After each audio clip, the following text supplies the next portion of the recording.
Media times news channel देखे आप सभी दर्शकों का बहुत बहुत स्वागत है। मैं हूं रमनदीप कौर। इस वक्त की बड़ी खबर आ रही है प्रयागराज से। क्या है पूरा मामला, देखने के लिए बने रहिए। संगम नगरी प्रयागराज में सोमवार को भारतीय सेना की ओर से 3 दिवसीय नॉर्थ टेक सिंपोजियम 2026 का शुभारंभ किया गया। रक्षा मंत्री राजनाथ सिंह ने न्यू कैंट के कोबरा ऑडिटोरियम में दीप प्रज्वलित कर नॉर्थ टेक सिंपोजियम 2026 का उद्घाटन किया। ये संगोष्ठी भारतीय सेना की उत्तरी कमान व मध्य कमान और society of Indian defence manufacturers (SIDM) की ओर से 4 से 6 मई तक आयोजित की जा रही है।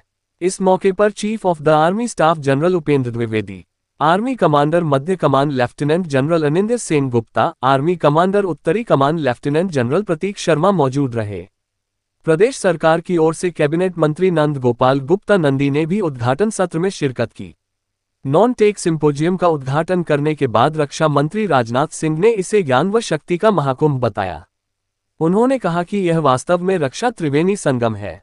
रक्षा मंत्री ने कहा, हर कालखंड में वारफेयर का चेहरा बदला है। द्वितीय विश्व युद्ध के बाद नई तकनीक का समावेश होते हुए दुनिया ने देखा है। 21वीं सदी में टेक्नोलॉजी के नए युग का आगाज हुआ है।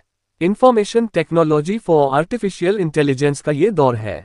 रक्षा मंत्री ने कहा कि आज साइबर स्पेस में भी युद्ध लड़े जा रहे हैं। बीते 10-15 वर्षों में रिवॉल्यूशनरी बदलाव हुए हैं। रूस और यूक्रेन के युद्ध पर कहा कि दोनों के बीच कन्वेंशनल युद्ध शुरू हुआ, लेकिन अब ये युद्ध ड्रोन और सेंसर युद्ध के रूप में गेम चेंजर बनकर उभरा है। आज सब कुछ वेपनाइज किया जा सकता है। रक्षा मंत्री राजनाथ सिंह ने ऑपरेशन सिंदूर का जिक्र करते हुए कहा कि इससे भारतीय सेना का शौर्य याद आता है। ऑपरेशन सिंदूर में आकाश मिसाइल हुए लेटेस्ट टेक्नोलॉजी का प्रयोग किया गया।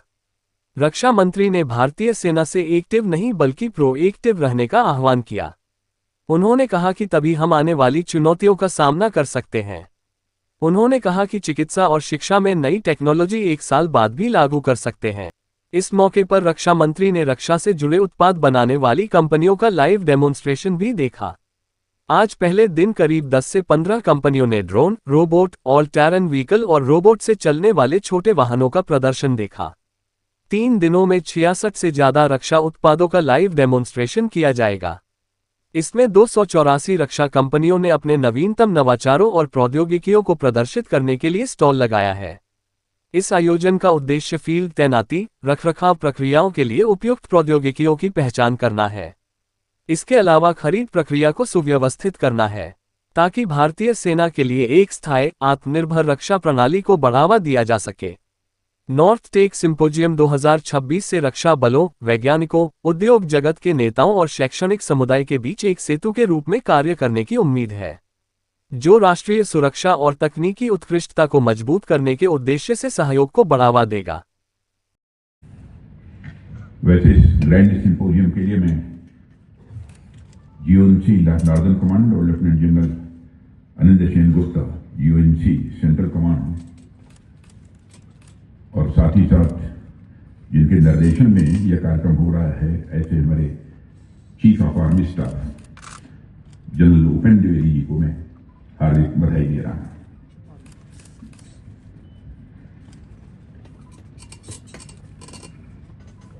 General Upendra Dwivedi, chief of the army staff, Shri Nand Gopal Nandi, cabinet minister, industrial development Uttar Pradesh, lieutenant general Prateek Sharma, GONC northern command, lieutenant general Anindya Sen Gupta, GOCNC central command, air marshal B Manikantan, AOCNC central command, surgeon vice admiral Arti Sharin, director general armed forces medical services, professor P Ramachandran जी, कृष्णन जी तो नहीं है, चंद्रन जी है ना,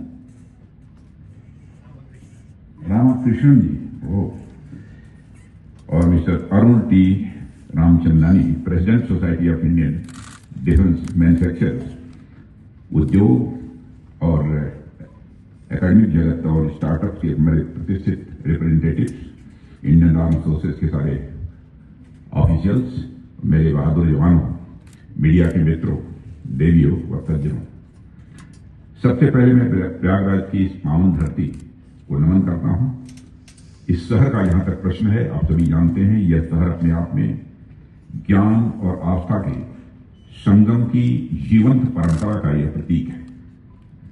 जिस तरह महाकुंभ में हम देखते हैं कि हर जाति, हर संप्रदाय और हर पंथ के लोग यहां पर संगम में डुबकी लगाने के लिए आते हैं, उसी तरह एक समागम आज हमें यहां दिख रहा है। यहां अलग अलग डोमेन के एक्सपर्ट्स इस कॉन्क्लेव में उपस्थित हैं, यह जानकारी मुझे दी गई है। साथियों, आज मैं नॉर्थ टेक सिंपोजियम में मैं अपने सामने एक अलग ही प्रकार का संगम यहां पर प्रत्यक्ष अपनी आंखों के सामने देख रहा हूं। हमारे बगल में मां गंगा और मां यमुना का संगम है और यहां हमारे सामने ज्ञान और शक्ति का यह महाकुंभ मुझे दिखाई दे रहा है। मुझे बताया गया है कि 3 दिनों के इस आयोजन में हमारी एकेडमिया, इंडस्ट्रीज और आर्म्ड फोर्सेस के लोग मिलकर ब्रेन स्टॉर्मिंग करेंगे। और मुझे देखकर भी बहुत अच्छा लगा कि इस सिंपोजियम में आप कई डेडिकेटेड सेमिनार्स का भी आयोजन कर रहे हैं, ये जानकारी मुझे दी गई है, और कई एग्जीबिशन का भी आयोजन कर रहे हैं, जिसमें अनमैन्ड और counter unmanned aerial system, electronic और साइबर वॉरफेयर, रोबोटिक्स तथा हेल्थ केयर जैसे इंपॉर्टेंट सब्जेक्ट भी कवर किए जा रहे हैं। और यह सच में एक रक्षा त्रिवेणी संगम भी है, और इस सुंदर थीम के लिए भी मैं आपको बधाई देता हूं। साथियों, हम सब इस बात से अच्छी तरह परिचित हैं कि वर्तमान जो इस समय दौर चल रहा है, यह एक इंटेंसिव टेक्नोलॉजिकल रिवॉल्यूशन का दौर है। और जब भी हम इस टेक्नोलॉजिकल रिवॉल्यूशन की बात करते हैं तो स्वाभाविक रूप से हमारा ध्यान इसके इवोल्यूशन की ओर चला जाता है। ऐसा इसलिए क्योंकि हम इतिहास देखेंगे तो हमें यह पता चलेगा कि हर युग में जब भी कोई नई क्रांति आई है, वो अपने साथ एक डिसरप्शंस लेकर आई है, और वह एस्टैब्लिश ऑर्डर को ध्वस्त करती है, उसमें उलटफेर करती है। पहले से चला आ रहा है जो संतुलन बना होता है वो डगमगाने लगता है, और हमारे भोजपुरी की भाषा में यदि कहें तो गड़बड़ाने लगता है। सब कुछ अस्त व्यस्त लगने लगता है, और यह हर क्रांति की, मैं मानता हूं, यह नीयत ही है। लेकिन कुछ समय पश्चात हर क्रांति एक शांति या ऑर्डर भी उत्पन्न करती है। जो अफरा-तफरी थी वह धीरे धीरे एक संतुलन में बदल जाती है। एक नेचुरल प्रोसेस है। और सबसे महत्वपूर्ण बात, जो नया ऑर्डर इस्टेब्लिश होता है वह पिछली व्यवस्था से कंपैरेटिवली बेटर होता है। जीवन के सभी क्षेत्रों में कम्युनिकेशन, हेल्थ, फाइनेंस, एकेडमिया, सभी में यह चक्र चलता रहता है। रूप में हमें यह दिख रहा है, इसके विकास की कहानी भी मूलतः इस बात की कहानी है कि किस तरह से टेक्नोलॉजी और इंजीनियरिंग का रक्षा क्षेत्र में एब्जॉर्प्शन हुआ है। साथियों, इस एब्जॉर्प्शन ने हर कालखंड में वॉरफेयर का चेहरा बदला है। जैसे आप उदाहरण के तौर पर देखिए, सेकेंड वर्ल्ड वॉर और उसके बाद के 50-60 वर्षों के दौर को यदि हम देखें तो इसी काल में हमने बैटलफील्ड में बड़े प्लेटफॉर्म्स और भारी मशीनरी को मेन रोल में देखा है। एयर पावर ने सेकेंड वर्ल्ड वॉर के दौरान युद्ध की दिशा बदल दी और एयरक्राफ्ट वगैरह स्ट्रेटजी के सेंटर में आ गए। जमीन पर भी टैंक्स और बड़े फील्ड गन्स का बोलबाला हुआ। समुद्र में भी बड़े बड़े नेवल वेजल्स और सबमरीन्स का बोलबाला भी तेजी के साथ बढ़ा, और इन बड़े प्लेटफॉर्म्स ने कई डिकेड्स तक अपना प्रभुत्व कायम रखा है। यानी सेकेंड वर्ल्ड वॉर के बाद हमने एक तरफ तो लगातार कन्वेंशनल वेपन्स का इंपॉर्टेंट होते हुए देखा, और दूसरी तरफ नई नई एडवांस टेक्नोलॉजी का डिफेंस सिस्टम में समावेश भी होते हुए देखा। इसके कुछ उदाहरण मैं आपके सामने रखना चाहूंगा। जैसे आप एक फाइटर एयरक्राफ्ट को ही लीजिए। प्रारंभ में यह बहुत एडवांस प्लेटफॉर्म नहीं था, लेकिन धीरे धीरे इसमें मिसाइल फिट की गई, पावरफुल राडार्स और सर्वेलेंस सिस्टम भी इसमें आए। यानी जिसकी शुरुआत एक बेसिक प्लेटफॉर्म के रूप में हुई, उसमें लगातार टेक्नोलॉजी का समावेश होता गया, घातक बन गया। लेकिन 21वीं सदी में आने के बाद टेक्नोलॉजी के एक नए युग का भी आगमन हुआ। इंफॉर्मेशन टेक्नोलॉजी, आर्टिफिशियल इंटेलिजेंस जैसे डायमेंशंस भी आए और ये टेक्नोलॉजी हमारे डिफेंस सेक्टर को बिल्कुल न्यू फेज में लेना पड़ेगा। अब युद्ध केवल लैंड, स्काई और सी तक सीमित नहीं रहा है, बल्कि अब साइबर, स्पेस और इनविजिबल सेक्टर्स में भी लड़ा जाने लगा है। और इसमें एक और बात हम नोटिस करें, जो बदलाव सेकेंड वर्ल्ड वॉर के 40-50 सालों में ग्रेजुअल तरीके से आए, वही बदलाव पिछले 5-10 वर्षों में एक रिवॉल्यूशन की तरह आए। पहले के दौर में जैसे टैंक्स आए तो 50 ईयर्स, लगभग 50 साल तक उनका बोलबाला रहा। एयरक्राफ्ट आए तो गति है वह इतनी तेज है कि वह माइंड बॉगलिंग है। मानव इतिहास में शायद ही कभी टेक्नोलॉजिकल चेंज की इतनी विस्फोटक रफ्तार इसके पहले कभी देखी गई हो। और इस अनप्रेसिडेंटेड स्पीड और अनप्रेडिक्टेबिलिटी के इफेक्ट को समझने के लिए रशिया यूक्रेन कॉन्फ्लिक्ट का उदाहरण आपके सामने है। गौर कीजिए, एक ही कॉन्फ्लिक्ट के महज 3-4 वर्षों के भीतर उसके नेचर ऑफ वॉर में कितना बड़ा परिवर्तन हो गया। इस कॉन्फ्लिक्ट के शुरुआती दिनों में हमने देखा कि यह एक कन्वेंशनल कॉन्फ्लिक्ट की तरह शुरू हुआ, जिसमें टैंक्स, मिसाइल्स जैसे इक्विपमेंट रेलेवेंट थे, लेकिन धीरे धीरे यह युद्ध का स्वरूप बदलता चला गया। और हमने देखा कि किस तरह ड्रोन्स और सेंसर्स इस युद्ध में गेम चेंजर बनकर उभरे हैं। और इस चेंज के अलावा अगर हम युद्ध प्रणाली की अनप्रेडिक्टेबिलिटी को देखें तो पहले के समय में कम से कम हमें इस बात का मोटा मोटा अंदाजा होता था कि सामने वाला क्या कर सकता है। उनकी सैन्य क्षमता, उसके प्लेटफॉर्म्स, उसकी डॉक्ट्रिन, इन सब का अनुमान प्रायः ही नहीं जा सकता था। जिन चीजों को हम सामान्य नागरिक जीवन का हिस्सा मानते थे, अब वो घातक हथियारों में बदल रही है। क्या कोई सोच सकता था कि एक सामान्य सा लगने वाला पेजर एक बम बन जाएगा? लेबनान और सीरिया में जो पेजर अटैक हुआ, उसने युद्ध पद्धति को के बारे में नए तरीके से सोचने को पूरे विश्व को मजबूर किया है। आज के समय में कौन सी चीज हथियार बन सकती है, इसका कोई अंदाजा ही नहीं लगा सकता। सोचिए, अगर पेजर को वेपनाइज किया जा सकता है तो कल को कोई और सामान्य वस्तु, कोई सॉफ्टवेयर, क्या कुछ वेपनाइज नहीं हो सकते? सब कुछ वेपनाइज किया जा सकता है। अब ऐसी स्थिति में जब बदलाव का यह विकराल स्वरूप हमारे सामने है तो भारत जैसे देश की तैयारी तो और भी महत्वपूर्ण हो जाती है। साथियों, हालांकि मुझे ये कहते हुए प्रसन्नता होती है कि हमारी सेनाओं ने, हमारी इंडस्ट्रीज ने भी बदलती हुई परिस्थितियों को बहुत अच्छे से एनालाइज किया है, ठीक तरीके से उसे समझा है। आप लोगों की तैयारी हमेशा up to date, up to mark and up to standard रहती है। और इसके सबसे उदाहरण के रूप में तो ऑपरेशन सिंदूर ही हमारे सामने है।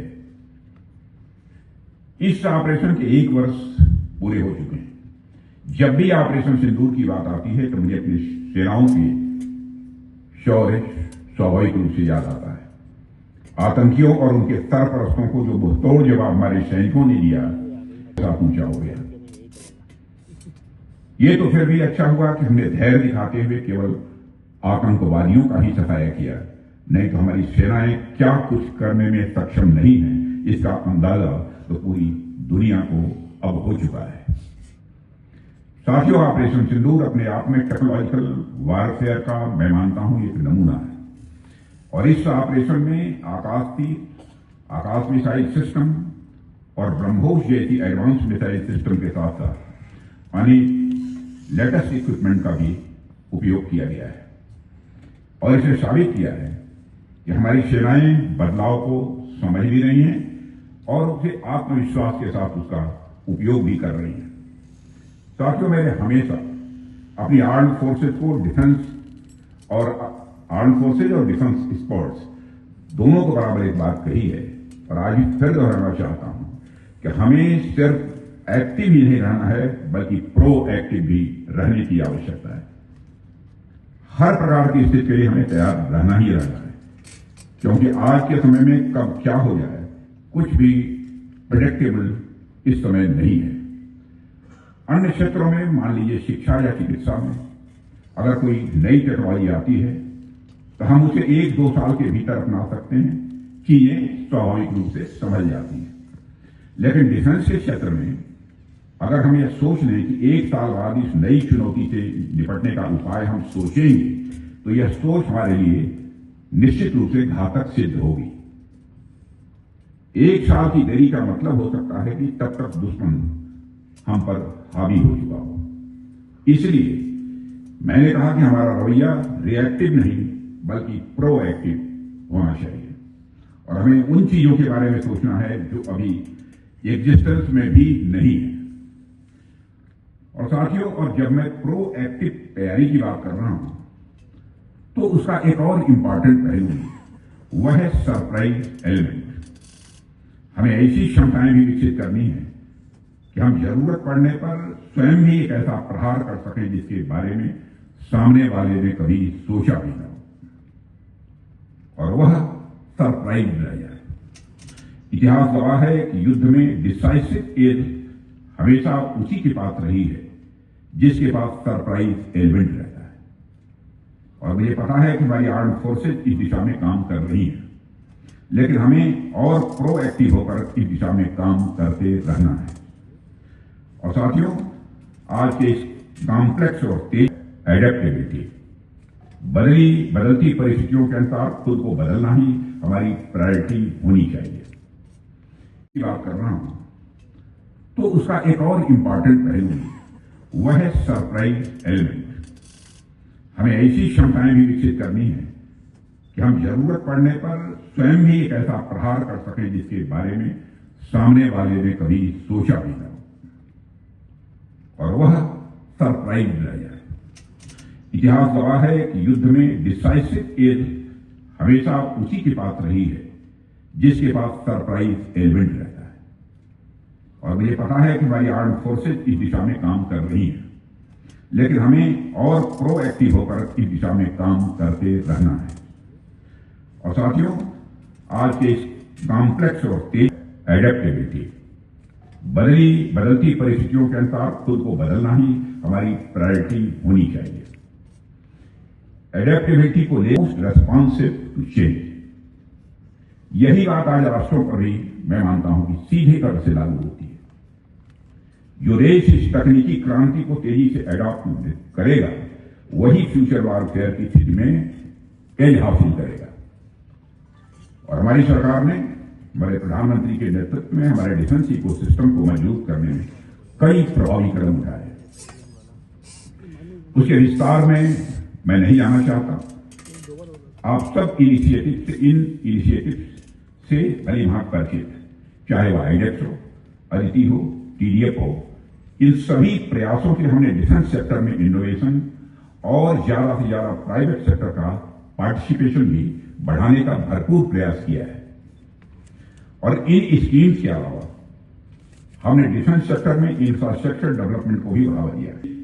आप सिर्फ यूपी को ही देखें तो डिफेंस सेक्टर से रिलेटेड कई सारे इंफ्रा प्रोजेक्ट्स हमने यहां प्रारंभ किए हैं। डिफेंस कॉरिडोर से लेकर ब्रह्मोस के असेंबलिंग सेंटर की स्थापना तक हमारे अनेक प्रयास आज भारत की डिफेंस कैपेबिलिटी को इनहांस कर रहे हैं। इनडायरेक्टली भी हम जो भी इंफ्रा प्रोजेक्ट शुरू कर रहे हैं वो भी हमारे लिए भविष्य में एसेट ही साबित होंगे। जैसे भी उत्तर प्रदेश का सबसे लंबा एक्सप्रेसवे गंगा एक्सप्रेसवे शुरू हुआ है, ये सारे इंफ्रास्ट्रक्चर हमारे डिफेंस सेक्टर के लिए भी उतने ही इंपॉर्टेंट है। साथियों, डिफेंस सेक्टर में हमारे इन प्रयासों का असर भी अब दिखने लगा है। आप आंकड़े देखिए, हमारा domestic defence production financial year 2025-26 में 1,54,000 करोड़ के रिकॉर्ड आंकड़े को पार कर चुका है। या और तेजी से आगे बढ़ने वाला है। मैं जानता हूं कितना बढ़ेगा उसका मुझे अनुमान भी है। इसके अलावा हमारा डिफेंस एक्सपोर्ट भी 2025-26 में मोर देन 38,424 करोड़ के रिकॉर्ड के आंकड़े तक पहुंच गया है। और आपको मैं जानकारी देना चाहता हूं, कुछ ही दिनों में आपको जानकारी मिलेगी यह फिगर कहीं और अधिक बढ़ गई कुछ ही दिनों के अंदर। ऑब्वियसली इसमें हमारे प्राइवेट सेक्टर का एक मेजर कंट्रीब्यूशन है और मुझे कहते हुए बेहद खुशी होती है कि हमारी इंडस्ट्री की चर्चा अब दुनिया भर में भी होती है। जब भी मैं कहीं बाहर जाता हूं तो हमारी इंडस्ट्री के प्रति दुनिया में एक पॉजिटिव अप्रोच हमें देखने को मिलती है। स्वाभाविक रूप से मुझे उससे प्रसन्नता भी होती है। और मैंने वहां के इंडस्ट्री लीडर्स से और इंडियन इंडस्ट्री लीडर्स के साथ पार्टनरशिप की भी चर्चा की। एसआईडीएम से भी हमारे कुछ साथी वहां पर थे और मुझे देखकर अच्छा लगा कि अनेक लीडर्स ने हमारी इंडस्ट्री के साथ काम करने को लेकर बहुत ही दिलचस्पी दिखाई। व्यक्तिगत रूप से कई लोग मुझसे वहां शिविर समाप्त होने के बाद मिले भी थे। मैं मानता हूं कि यह कोई छोटी सी बात नहीं है। हमारी इंडस्ट्री ने इससे एक लंबा सफर इसके लिए तय किया है, क्रेडिबिलिटी हासिल की है और लगातार इस दिशा में हार्डवर्क उनके द्वारा किया जा रहा है। इसके लिए आप सभी बधाई के पात्र हैं।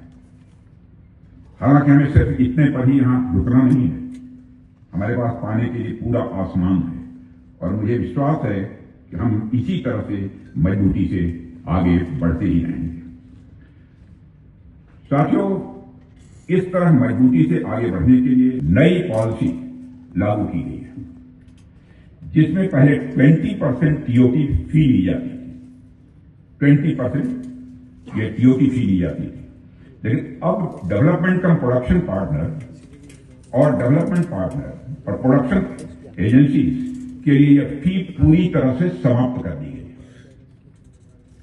और इसका रिजल्ट यह है कि अब तक डीआरडीओ द्वारा इंडस्ट्रीज को 2,200 से अधिक टेक्नोलॉजी ट्रांसफर की जा चुकी है। और इसके अलावा डीआरडीओ ने इंडियन इंडस्ट्रीज के लिए अपने पेटेंट्स तक की फ्री एक्सेस देने की पॉलिसी भी प्रारंभ कर दी है।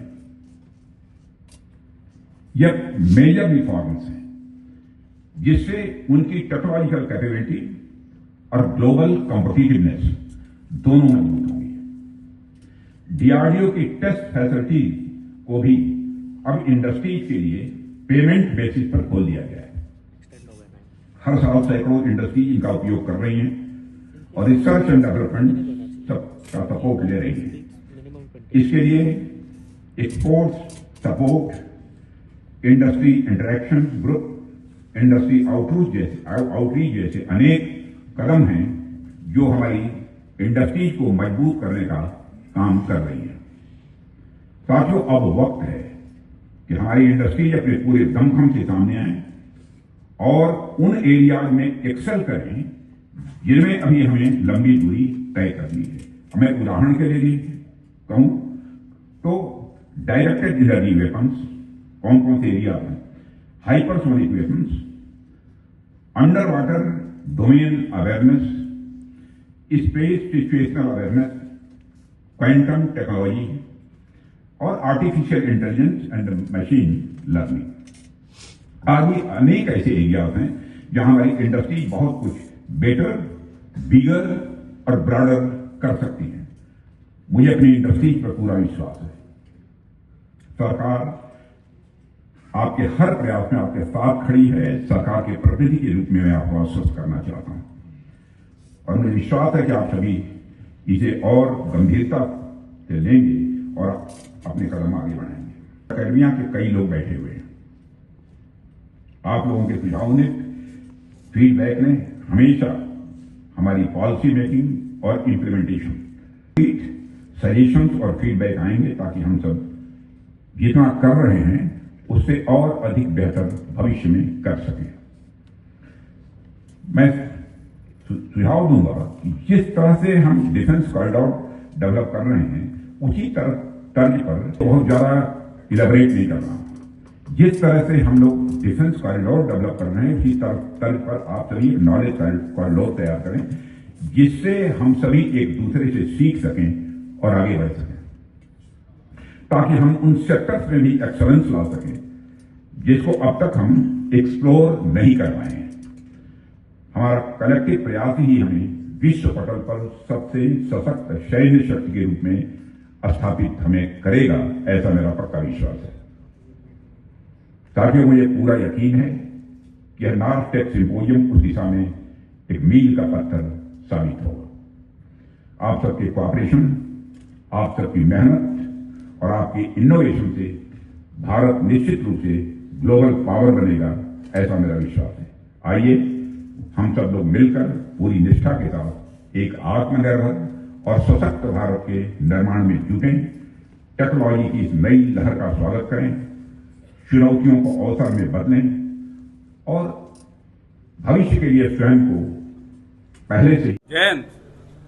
नॉर्थ टेक सिंपोजियम प्रयागराज में जो हो रहा है, यह यहाँ के रिच हेरिटेज नदियों के संगम के लिए जाना जाता है, लेकिन आज इस सिंपोजियम का थीम जो रक्षा त्रिवेणी संगम रखा गया है, यहाँ पर टेक्नोलॉजी, इंडस्ट्री और सोल्जर का संगम देखा गया है। ये हमारे स्वदेशी डिफेंस कैपेबिलिटीज़ को मजबूत करने की दिशा में एक महत्वपूर्ण कदम है। यह सिंपोजियम एक अनोखा प्लेटफॉर्म है जहां arm forces, industry, startups, innovatives, academia एक साथ आकर स्वदेशी टेक्नोलॉजिकल सॉल्यूशंस को विकसित करते हैं। ये वह क्रिटिकल ऑपरेशनल चैलेंजेस जो हम LAC, LC बॉर्डर पर फेस करते हैं, उनका समाधान करने की तरफ एक प्रयास है। यह प्रयास जॉइंटनेस, आत्मनिर्भरता, इनोवेशन के सिद्धांतों द्वारा निर्देशित है और हमारे वॉर फाइटिंग कैपेबिलिटी को सुदृढ़ करेगा और ये हमारे लिए अत्यंत आवश्यक है। मिडिल सेक्टर में ऑपरेशंस विशिष्ट चुनौतियां प्रस्तुत करती हैं, जहां high altitude terrain, extreme weather, बहुत कम कनेक्टिविटी का सामना हमारे जो ट्रुप्स वहाँ डिप्लॉयड है उनको करना पड़ता है। साथ ही ये सामना जो इक्विपमेंट, हथियार वहाँ डिप्लॉयड है उनको मेंटेनेंस में करना पड़ता है। इसी चीज़ को डिपेंडेबल और एफिशिएंट बनाने के लिए यह सिंपोजियम एक बहुत ज़रूरी माध्यम है। वहाँ पर रेयरिफाइड एटमॉस्फेयर और मुश्किल टेरेन में कंसिस्टेंट परफॉर्मेंस अत्यंत आवश्यक है, ताकि हमारे सिस्टम्स जो वहाँ पर काम करते हैं वह लड़ाई के माहौल में, ख़राब मौसम के माहौल में कंसिस्टेंटली परफॉर्म कर सके। इसी ऑपरेशनल कैपेबिलिटी को बढ़ाने के लिए हमने इस सिंपोजियम का सहायता लिया है, ताकि आगे चल के इंडस्ट्री, एकेडमिया, स्टार्टअप्स इन सब से सुझाव लेकर हम इस कार्रवाई को आगे बढ़ा सकें। ऑपरेशनल कैपेबिलिटी के साथ साथ एडमिनिस्ट्रेटिव और लॉजिस्टिक सपोर्ट भी बहुत ज़रूरी है। मिडिल सेक्टर में रिमोट लोकेशंस और डिस्पर्ट लोकेशंस होने के कारण इसको सस्टेन करना उतना ही मुश्किल है।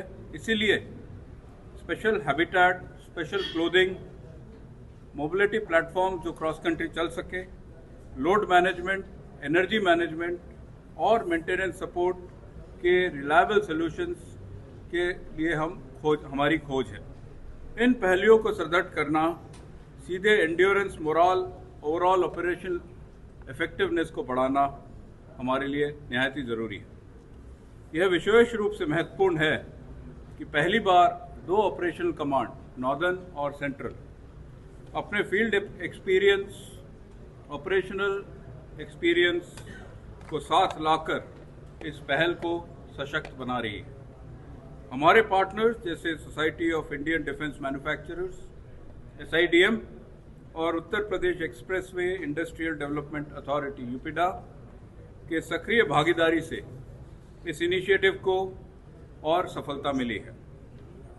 ये सिंपोजियम यूजर्स इंडस्ट्री के बीच एक बहुत ही जरूरी इंटरैक्शन का माध्यम बना है। इससे दोनों तरफ ऑपरेशनल रिक्वायरमेंट्स जो हमारा सैनिक आगे फेस कर रहा है उसको दोनों ने अच्छी तरह समझा है।